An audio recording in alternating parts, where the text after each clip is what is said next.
64 power of a, and this is the 16, and this is what is the value of this.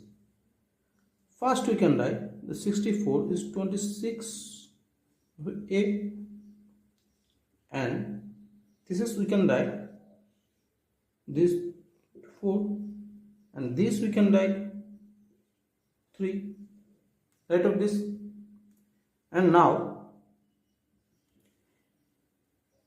this is the to the power of 6a,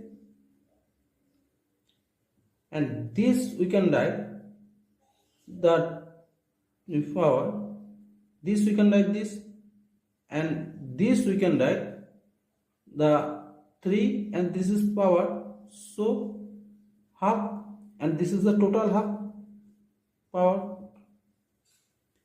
And now this we can write 20 to the power 4, and this you can write 2, and this is the power of half.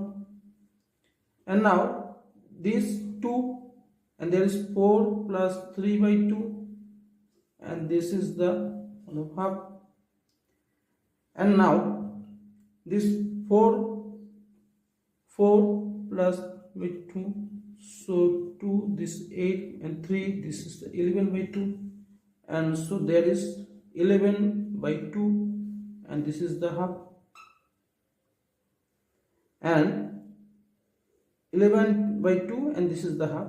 So there is the 11 by 4, 2 is 2 multiply, so this, and this we can write the C to the verse, we can write this. So this is the base is similar, so power is similar, so we can write 6a is equal to 11 by 4, and now a is equal to this 11 by 4 and 6 divided, so 11 is 24, so a value is 11 by 24. So this is the a value. So thanks for watching the video. Thank you.